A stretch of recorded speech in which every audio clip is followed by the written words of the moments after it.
Hello class 10th वालों, स्वागत है आप सभी का आज के इस नए वीडियो में। सो फ्रेंड्स, आज के इस वीडियो में आप लोगों को कक्षा 10 जैव प्रक्रम के सभी इंपॉर्टेंट क्वेश्चंस को बताने वाला हूं। यहाँ पे जितने भी इंपॉर्टेंट क्वेश्चंस मैंने लिखे हैं ये सभी क्वेश्चंस को मैं आपको बताने वाला हूं। तो वीडियो को पूरा देखिएगा, आपको एक एक क्वेश्चन समझ में आ जाएगा कि इसका आंसर किस प्रकार से आप लोग को अपने बोर्ड एग्जाम में लिखना है और इसका आंसर आप लोग को किस प्रकार से मिल सकता है। और ये सभी क्वेश्चन आपके बोर्ड परीक्षा 2027 के लिए मोस्ट इंपॉर्टेंट है। मैंने जैव प्रक्रम के सभी क्वेश्चन को बनाया है।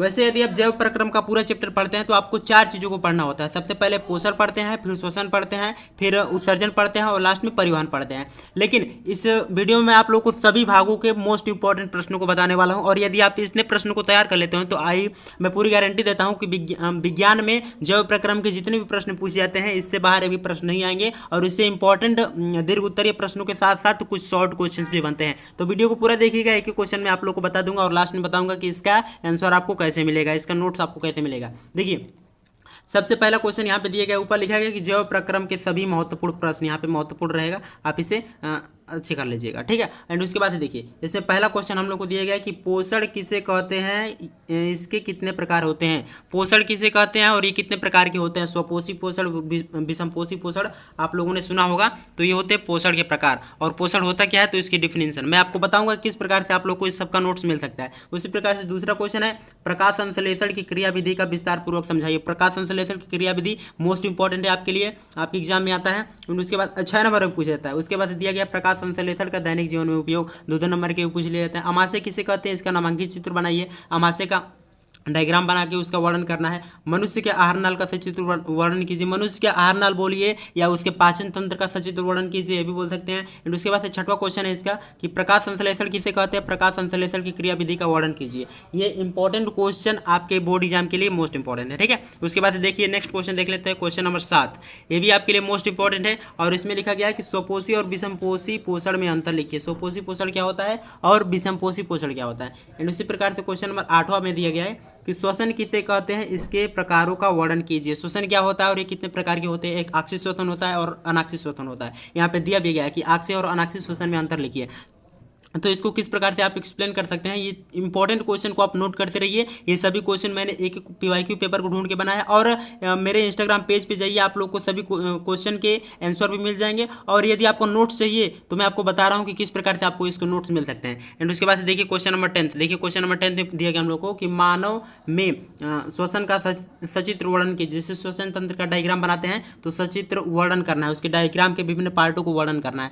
पहले नासिका होती है, फिर ग्रासनली होता है, फेफड़ा होता है। तो इस श्वसन में जितने भी हेल्प करते हैं ऑर्गन्स सभी का वर्णन करना है। उसके बाद से फेफड़े की आंतरिक संरचना का सचित्र वर्णन कीजिए, ठीक है।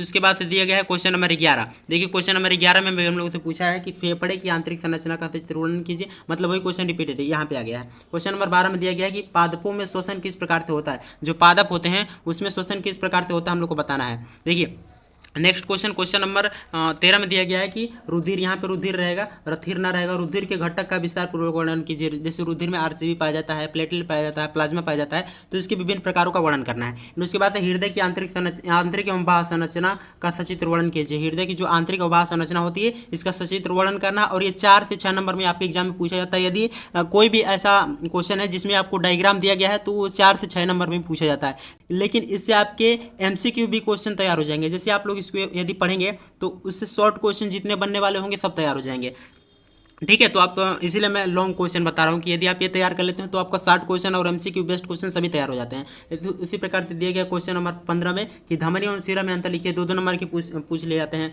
लसिका परिसंचरण तंत्र किसे कहते हैं, जो लसिका परिसंचरण तंत्र क्या होता है ये बताना है। पादपों में जल परिवहन कैसे होता है, ये एक ब्रॉड टॉपिक है, मतलब कि पादपों में जल परिवहन किस प्रकार से होता है ये एक बड़ा टॉपिक है। जाइलम एवं में अंतर बताइए, तो सिंपल है, 2 नंबर में पूछ लिया जाता है। उसके बाद देखिए दिया गया कि वाष्पोत्सर्जन की प्रक्रिया तथा इसके लाभ का वर्णन कीजिए। मानव में उत्सर्जन तंत्र का सचित्र वर्णन कीजिए, अभी ब्रॉड टॉपिक है, एक 6 नंबर का क्वेश्चन है। ब्रिक की आंतरिक संरचना एवं बाह्य संरचना, ब्रिक की आंतरिक एवं बाह्य संरचना का सचित्र वर्णन कीजिए। नेफ्रॉन की संरचना, और ये नेफ्रॉन की संरचना तो मोस्ट इंपॉर्टेंट है, आपके एग्जाम में पक्का पूछा जाता है। उसके बाद से मूत्र निर्माण की प्रक्रिया का वर्णन कीजिए। यहाँ पे दिया गया मूत्र निर्माण की प्रक्रिया का वर्णन कीजिए। ये हो गया आपके पूरे बोर्ड एग्जाम के 23 महत्वपूर्ण क्वेश्चन। यदि आप इन लोगों को तैयार कर लेते हैं तो मैं पूरी गारंटी देता हूँ कि जैव प्रक्रम में इससे बाहर एक भी क्वेश्चन आपके एग्जाम में नहीं पूछे जाएंगे। और हाँ, मैं आपको बताने बताने वाला था कि आपको इसके नोट्स किस प्रकार से मिल सकते हैं। तो मैं आपको एक नंबर बता रहा हूँ, इसे आप अच्छे से नोट कर लीजिए और इसी नंबर पर मैसेज करने पर आपको इसको नोट्स मिल सकते हैं। एक नंबर बता रहा हूँ, यदि आप नोट करना चाहें तो नोट कर सकते हैं, 63 87 34 फिर यहाँ पे 21 और 25। इस नंबर को नोट कर लीजिए और इसी नंबर पे यदि आप व्हाट्सअप करते हैं तो आपको सभी सब्जेक्टों के नोट्स किस प्रकार से मिल सकते हैं उसमें आपको बताया जाएगा। और कैसे मिल सकते हैं सभी सब्जेक्टों के, चाहे आप 10th में हो, 11th में हो, 12th में हो, सभी सब्जेक्टों के नोट्स आपको मिलेंगे इस नंबर पर मैसेज करने के बाद। ठीक है, तो आई होप कि आज का पूरा वीडियो आप लोगों ने समझ लिया होगा। कोई भी किसी प्रकार का डाउट हो तो आप उनसे कमेंट में डिस्कस कर सकते हैं। एंड वीडियो को अपने दोस्तों के साथ शेयर कर दीजिए। चैनल पर नए हैं तो सब्सक्राइब जरूर कर लीजिएगा, क्योंकि अब बोर्ड एग्जाम से रिलेटेड सभी इंपॉर्टेंट वीडियो अपलोड होंगी। मिलता है अगले वीडियो में। धन्यवाद, जय हिंद, बाय बाय।